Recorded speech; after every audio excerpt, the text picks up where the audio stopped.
નમસ્કાર વિદ્યાર્થી મિત્રો, ધોરણ 10ના ઓનલાઈન વિડીયો લેક્ચરમાં રોયલ સ્કૂલ વતી આપ સર્વે વિદ્યાર્થીઓનું હાર્દિક સ્વાગત છે. મિત્રો, આપણે કેમિસ્ટ્રીનો પહેલો પાઠ ભણતા હતા, જે પહેલા પાઠની અંદર રાસાયણિક પ્રક્રિયાઓને સમીકરણોની અંદર આપણે અગાઉના બે વિડીયો લેક્ચરની અંદર જે ભણ્યા છીએ એને જરાક થોડું યાદ કરી લઈએ. તો મિત્રો, રાસાયણિક પ્રક્રિયા અને સમીકરણ છે, એની અંદર જુદા જુદા પ્રકારના આપણે પ્રસ્તાવના રાસાયણિક સમીકરણો શું છે, એમને કેવી રીતે સંતુલિત કરી શકાય, અને વિવિધ પ્રકારની રાસાયણિક પ્રક્રિયાઓ વિશે પણ આપણે ભણવાનું છે. અને ઓક્સિડેશનના વ્યવહારિક જીવનમાં ક્યાં ઉપયોગો થાય છે એના વિશે પણ આપણે ભણવાનું છે. આ આપણા પોઈન્ટ છે, ટોપિક છે. એના પછી આપણે સૌથી પહેલી વાત કરી હતી ધોરણ 9ની અંદર કે બે પ્રકારના ફેરફાર થાય છે, ભૌતિક અને રાસાયણિક. એના અંગે પણ આપણે વાત કરી હતી. એના પછી આપણે વાત કરી હતી કે રોજિંદા જીવનમાં રાસાયણિક પ્રક્રિયાઓ છે, એ રાસાયણિક પ્રક્રિયાઓના કેટલાક ઉદાહરણ પણ આપણે જોયા હતા. આપણે જાણીએ છીએ કે બે કરતાં વધુ પદાર્થો વચ્ચે પ્રક્રિયા થઈને નવા જ પ્રકારનો પદાર્થ બનાવે એને રાસાયણિક પ્રક્રિયા કહીએ છીએ. તો રાસાયણિક પ્રક્રિયાના કેટલાક ઉદાહરણો પણ આપણે જોયા હતા. દાખલા તરીકે, ઉનાળામાં ઓરડાના તાપમાને દૂધ જલ્દી બગડી જાય છે. લોખંડના તવા, તપેલા, ખીલાને ભેજવાળા વાતાવરણમાં ખુલ્લા રાખતા તેના પર કાટ આવે છે. દ્રાક્ષનું આથવણ થાય છે, ખોરાક રંધાય છે, અને શરીરમાં ખોરાકનું પાચન થવું અને શ્વાસોશ્વાસની પ્રક્રિયા થવી, એ બધી રાસાયણિક પ્રક્રિયાઓના આપણે ઉદાહરણો જોયા હતા. એના પછી રાસાયણિક પ્રક્રિયા થયા પછી કેવા પ્રકારના ફેરફાર થાય છે, તેમાં પણ આપણે 4 પ્રકારના ફેરફારો જોયા હતા કે અવસ્થામાં પરિવર્તન થાય છે, રંગમાં પરિવર્તન થાય છે, વાયુનું ઉત્સર્જન થાય છે, અને તાપમાનમાં ફેરફાર થાય છે. આ પ્રકારના 4 ફેરફારો પણ આપણે જોયા હતા. એના પછી કેટલાક ટૂંકા પ્રશ્નોની પણ મેં ચર્ચા કરી હતી. પછી આપણે રાસાયણિક પ્રક્રિયાઓની કેટલીક પ્રવૃત્તિ જોઈ હતી. એની અંદર પહેલી પ્રવૃત્તિ જોઈ હતી કે મેગ્નેશિયમની પટ્ટીનું દહન કરવામાં આવે તો એમાંથી જગારા મારતી જ્યોતિ સળગે છે અને મેગ્નેશિયમ ઓક્સાઇડ બનાવે છે. એના વિશે પણ આપણે ચર્ચા કરી હતી. એના કેટલાક પ્રશ્નો પણ આપણે જોયા હતા. મેગ્નેશિયમ ઓક્સાઇડ છે, મેગ્નેશિયમ ઓક્સાઇડની અંદર કેવા રંગની હોય છે, પછી એ મેગ્નેશિયમ ઓક્સાઇડનું અણુસૂત્ર શું છે, રાસાયણિક પ્રક્રિયાઓ કેવી છે, એના વિશે પણ આપણે ચર્ચા કરી હતી. પછી બીજો જે આપણી પ્રવૃત્તિ લીધી હતી એમાં લેડ નાઇટ્રેટ અને પોટેશિયમ આયોડાઇડ એ બંને વચ્ચે પ્રક્રિયા થાય છે. એની અંદર પણ આપણે શીખ્યા છીએ કે લેડ નાઇટ્રેટ સફેદ રંગનો છે, પોટેશિયમ આયોડાઇડ રંગહીન છે. બંને વચ્ચે પ્રક્રિયા થઈને લેડ આયોડાઇડ નામનો જે પદાર્થ બનાવે છે, જે પીળા રંગનો પદાર્થ બને છે, અને પોટેશિયમ નાઇટ્રેટ નામનો ક્ષાર પણ બને છે. જે પ્રક્રિયા દ્વિવિસ્થાપન પ્રક્રિયા હતી, અને આ પ્રક્રિયાની અંદર આપણને રંગ પરિવર્તન જોવા મળે છે, એ પણ આપણે જોયું હતું. એની અંદરથી આપણે પણ કેટલાક પ્રશ્નો જોયા હતા. એના પછી ત્રીજી પ્રવૃત્તિ આપણે જોઈ હતી. ત્રીજી પ્રવૃત્તિની અંદર આપણે શીખ્યા હતા કે ઝીંક છે, ઝીંકને મંદ સલ્ફ્યુરિક એસિડ સાથે રાસાયણિક પ્રક્રિયા કરાવીએ તો શું થાય છે. તો ઝીંકની મંદ હાઇડ્રોક્લોરિક એસિડ સાથે રાસાયણિક પ્રક્રિયા થઈ, એમાંથી આપણને એક વાયુ બનતો હતો. એ વાયુ કયો છે? તો એ તમને યાદ છે, હાઇડ્રોજન વાયુ. હાઇડ્રોજન દહનશીલ વાયુ છે, એ વાયુ બને છે. એની રાસાયણિક પ્રક્રિયા પણ આપણે જોઈ હતી. અને એ પ્રક્રિયા થવાથી અહીં આપણે એનું તાપમાન પણ વધે છે. એ વિશે પણ આપણે પ્રક્રિયા જોઈ હતી. અને તાપમાન વધે છે તો આ પ્રક્રિયા કેવી કહેવાય મિત્રો?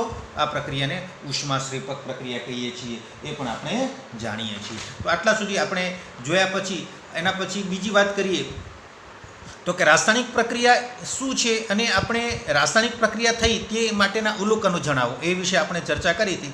એની અંદર એમ છે કે જે પ્રક્રિયામાં પરમાણુની પુનઃ ગોઠવણી થઈ નવો પદાર્થ બને છે તેને રાસાયણિક પ્રક્રિયા કહે છે. જે પ્રક્રિયામાં પરમાણુની પુનઃ ગોઠવણી થઈ, પરમાણુની ફરીથી ગોઠવણી થાય અને નવો પદાર્થ બનતો હોય એને રાસાયણિક પ્રક્રિયા કહે છે. તો રાસાયણિક પ્રક્રિયા છે એ આપણે કેટલાક અવલોકનો ઉપરથી નક્કી કરી શકાય કે રાસાયણિક પ્રક્રિયા થઈ. દાખલા તરીકે, પદાર્થની ભૌતિક અવસ્થા બદલાય છે, બરાબર? ભૌતિક અવસ્થા છે એ ભૌતિક અવસ્થામાં ફેરફાર થઈ શકે, ઘનમાંથી પ્રવાહી એ રીતે ફેરફાર થઈ શકે. દાખલા તરીકે મેગ્નેશિયમની પટ્ટી છે, એમાંથી રાખ બની, એની અવસ્થા બદલાઈ. પછી રંગ પરિવર્તન જોવા મળે છે. એની અંદર પણ આપણે પોટેશિયમ આયોડાઇડ અને લેડ નાઇટ્રેટ વચ્ચે પ્રક્રિયા થઈ, જે સફેદ રંગમાંથી પીળા રંગનું દ્રાવણ બન્યું છે, એ રંગ પરિવર્તનની પ્રક્રિયા થઈ એવું આપણે કહી શકીએ. પછી પ્રક્રિયા દરમિયાન અમુક વાયુ પણ ઉત્પન્ન થાય છે, બરાબર? તો અમુક વાયુ કેમ ઉત્પન્ન થાય છે? તો કે ઝીંકની સલ્ફ્યુરિક એસિડ વચ્ચે પ્રક્રિયા થઈ અને હાઇડ્રોજન વાયુ મુક્ત થાય છે, એ પણ આપણે શીખ્યા છીએ. અને છેલ્લે ચર્ચા કરી હતી કે પ્રક્રિયા દરમિયાન તાપમાનમાં પણ ફેરફાર થાય છે કે ચૂનાનું પાણી છે, જો એની અંદર ચૂનાનું પાણી આપણે ચૂનોની અંદર પાણી નાખવામાં આવે તો કસનળીને બહારથી અડકીએ તો આપણને ગરમ લાગે છે. આ પ્રકારના ફેરફારો પણ જોવા મળે છે. હવે મિત્રો મેં તમને 2 પ્રશ્નો કર્યા હતા, ઇન્ટેક્સ પ્રશ્નોત્તર. પહેલો પ્રશ્ન એ કર્યો હતો કે મેગ્નેશિયમની પટ્ટી છે, મેગ્નેશિયમની પટ્ટીને હવામાં સળગાવતા પહેલાં તેને શા માટે સાફ કરવામાં આવે છે? તો એને સાફ કરવાનું કારણ એ છે કે મેગ્નેશિયમની પટ્ટી ખૂબ જ સક્રિય છે અને એ હવામાં રહેલા ઓક્સિજન સાથે પ્રક્રિયા કરી એમાંથી મેગ્નેશિયમ ઓક્સાઇડનું નિષ્ક્રિય પડ બનાવે છે. મેગ્નેશિયમ બહુ સક્રિય ધાતુ હોવાથી ઓક્સિજન સાથે પ્રક્રિયા કરી એના ઉપર એમજીઓનું પડ બની જાય છે. તે એમજીઓનો પડ છે એને કાચ પેપરથી આપણે સરળતાથી ઘસી શકીએ અને સાફ કરવાથી ઓક્સિજન સાથે જલ્દી પ્રક્રિયા થઈ શકે અને મેગ્નેશિયમની પટ્ટી સળગી શકે. માટે આપણે મેગ્નેશિયમની પટ્ટીને સળગાવતા પહેલાં કાચ પેપરથી સાફ કરવામાં આવે છે. બરાબર, આ પ્રશ્ન કદાચ મળ્યો છે. હવે મેં તમને એક અલગ જ પ્રકારનો પ્રશ્ન કર્યો હતો. એ પ્રશ્નનો જવાબ પણ તમે શોધવા પ્રયત્ન કર્યો છે કે આગિયો શા માટે ઝબકે છે? તો આગિયાની અંદર આ પ્રશ્ન છે, પ્રશ્નનો જવાબ નીટ લેવલનો પ્રશ્ન છે. એનો જવાબ તમને કદાચ નહીં જ મળ્યો, પણ એનો જવાબ પણ હું તમને આપું છું કે આગિયો છે, આગિયાની અંદર જૈવપ્રકાશ તરીકે ઓળખાતી એક પ્રક્રિયા જોવા મળે છે. એની અંદર જૈવપ્રકાશની એક પ્રક્રિયા થાય છે અને તેની અંદર એક વિશિષ્ટ પ્રકારનો પદાર્થ બને. જૈવ પ્રક્રિયા થઈ એમાંથી જે વિશિષ્ટ પ્રકારનો પદાર્થ બને એનું નામ છે લ્યુસિફેરિન. લ્યુસિફેરિન નામનો એક પદાર્થ બને છે જેનું હવા અને ઉત્સેચકની હાજરીમાં ઓક્સિડેશન થવાથી પ્રકાશ ઉત્સર્જન થાય છે. જે પ્રક્રિયા થઈ એનું હવા અને ઉત્સેચક બંનેની હાજરીમાં ઓક્સિડેશન થઈ એમાંથી પ્રકાશ ઉત્સર્જન થાય છે અને એ પ્રક્રિયા ક્યારે થાય છે? એ પ્રક્રિયા ફક્ત રાત્રે જ જોવા મળે છે. જેથી આગિયો છે એ આગિયાની અંદર આપણે પાંખમાંથી પ્રકાશ ઉત્પન્ન થવાની પ્રક્રિયા ફક્ત આપણે રાત્રે જ જોઈ શકીએ છીએ. તો આટલા લેવલની મિત્રો ચર્ચા કરી હતી. હવે આજથી આપણે નવા ટોપિક તરફ આગળ વધીએ. આપણો આજનો ટોપિક છે કે રાસાયણિક સમીકરણો કેવી રીતે લખાય છે. બરાબર, રાસાયણિક સમીકરણો છે એને આપણે કેવી રીતે લખવાના છે એના વિશે આપણે થોડી ચર્ચા કરીશું. તો રાસાયણિક સમીકરણો છે એ તમને આમ તો તમે પહેલાંથી લખતા તો આવ્યા છો, પણ એ આપણે કેવી રીતે લખવા? તો અહીં રાસાયણિક સમીકરણ છે આપણે શાબ્દિક હોય છે, શબ્દોમાં ઘણી વખત લખીએ. દાખલા તરીકે એમ કહું કે magnesium plus oxygen gives magnesium oxide. આ જે શાબ્દિક સમીકરણ છે, શબ્દોમાં લખ્યું છે, પણ એ શબ્દોમાં લખેલું સમીકરણ છે એની અંદર જો આપણે આ મેગ્નેશિયમ આ બધા છે એની જગ્યાએ જો આપણે એનું રાસાયણિક સૂત્ર વાપરીએ ને રાસાયણિક સૂત્ર વાપરીને લખવામાં આવે તો આપણને બહુ અનુકૂળતા રહે છે અને સમીકરણ પણ બહુ જ નાનું બને છે અને એમાંથી આપણે ઘણું બધું જાણી શકીએ છીએ. તો મેગ્નેશિયમ છે, મેગ્નેશિયમની સંજ્ઞા શું થાય મિત્રો? Mg. ઓક્સિજનની સંજ્ઞા શું છે? ઓક્સિજન O થાય સંજ્ઞા, પણ અહીં આપણે રાસાયણિક સૂત્ર લખવાનું છે એટલે O2. હંમેશા ઓક્સિજન O2 સ્વરૂપે હોય છે.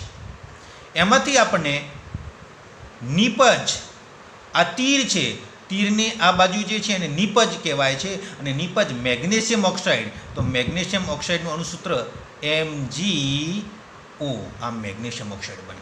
આ રીતે જે આપણે સમીકરણ લખાય છે એ રાસાયણિક સમીકરણ લખ્યું આમ કહી શકાય.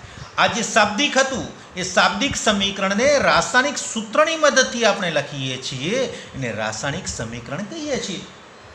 બરાબર છે મિત્રો?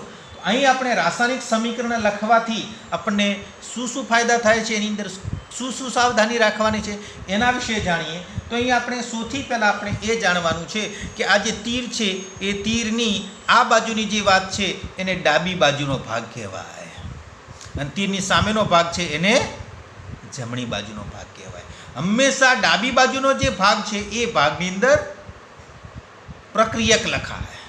શું લખાય મિત્રો? પ્રક્રિયક. અને તીરની જમણી બાજુનો ભાગ છે એમાં નિપજ લખાય. હંમેશા પ્રક્રિયક જો એક કરતાં વધારે હોય તો વચ્ચે પ્રક્રિયકો વચ્ચે પ્લસની નિશાની કરવામાં આવે છે. નિપજ પણ જો એક કરતાં વધારે મળતી હોય, એક કરતાં વધારે મળે તો એક કરતાં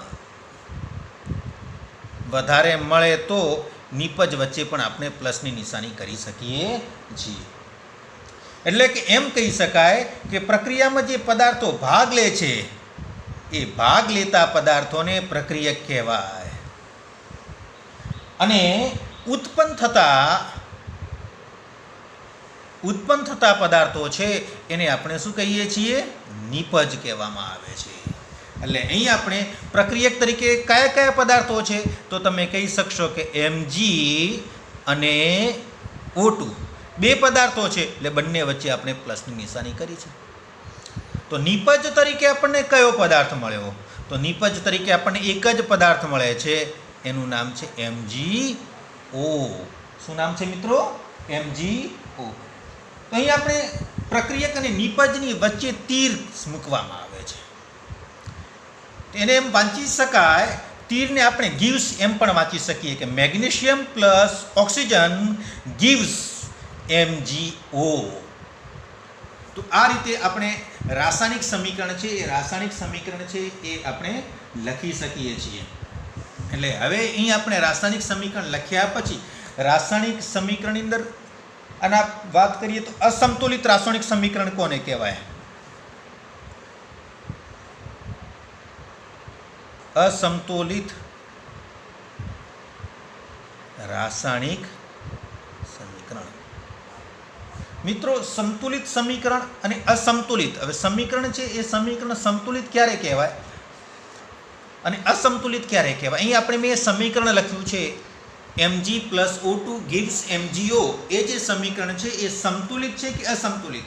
તો એની અંદર આપણે દરેક તત્વ છે એ દરેક તત્વના પરમાણુની સંખ્યા સમાન હોય તો સંતુલિત, અને દરેક તત્વના પરમાણુની સંખ્યા સમાન ન હોય તો એ સમીકરણને અસંતુલિત સમીકરણ કહે છે. એટલે એની અસંતુલિતની વ્યાખ્યા આપણે એમ કહી શકીએ કે જે રાસાયણિક સમીકરણમાં અસંતુલિત સમીકરણની વ્યાખ્યા લખું છું, જે રાસાયણિક સમીકરણમાં દરેક તત્વના પરમાણુની સંખ્યા સમાન ન હોય તેવા રાસાયણિક સમીકરણને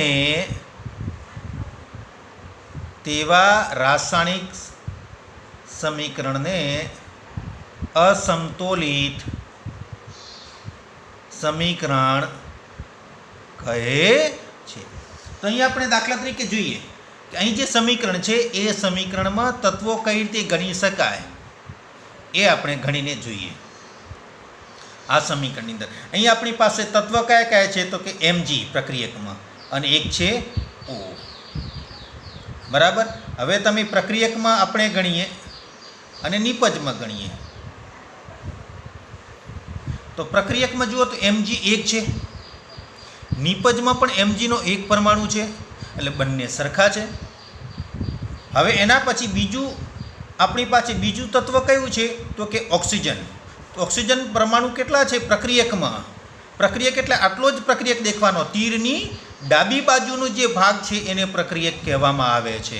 એની અંદર છે O2 એટલે ઓક્સિજનના 2 પરમાણુ છે, નિપજમાં ઓક્સિજનનો 1 પરમાણુ છે. તો અહીં આપણે જોઈ શકીએ કે એ સમીકરણની અંદર મેગ્નેશિયમ પરફેક્ટ છે, કારણ કે પ્રક્રિયક અને નિપજમાં સરખા છે, એક થાય છે, પણ ઓક્સિજન પ્રક્રિયકમાં 2 છે, નિપજમાં 1 છે, એટલે સરખા નથી. તો આ જે સમીકરણ છે એ સમીકરણને અસંતુલિત સમીકરણ કહેવામાં આવે છે.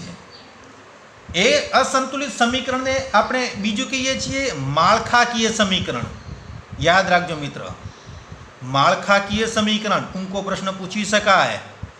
માળખાકીય સમીકરણ અથવા બીજું નામ છે કંકાલ સમીકરણ પણ કહે છે. અસંતુલિત સમીકરણને શું કહેવાય તો માળખાકીય સમીકરણ કે કંકાલ સમીકરણ કહીએ છીએ.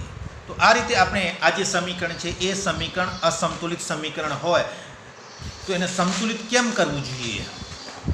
આપણો પ્રશ્ન છે કે અસંતુલિત સમીકરણ રાખવામાં કેમ નથી આવતું? તો સંતુલિત રાસાયણિક સમીકરણનું મહત્વ. તો રાસાયણિક સમીકરણને સંતુલિત કેમ કરવું?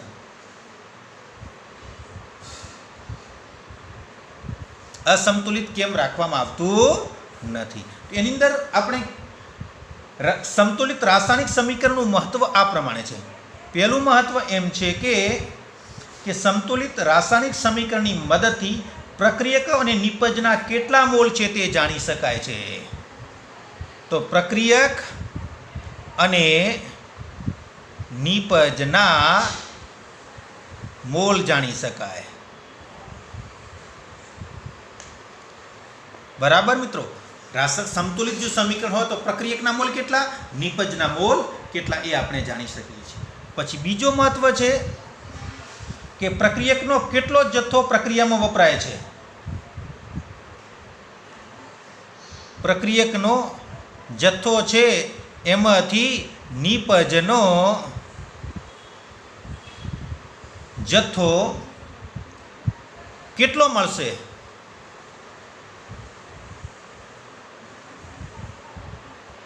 केटलो मळशे ते जाणी शकाय। अने तीजું છે प्रक्रियक अने निपजनी भौतिक स्थिति जाणी शकाय।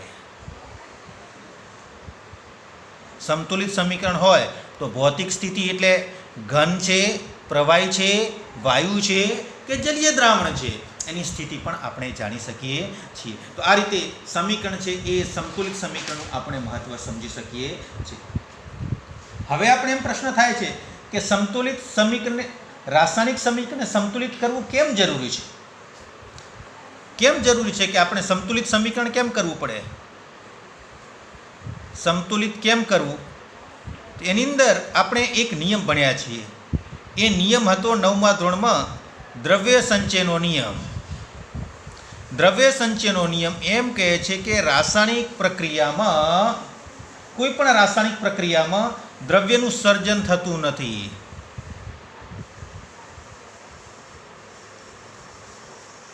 के द्रव्यनो विनाश थतो नथी।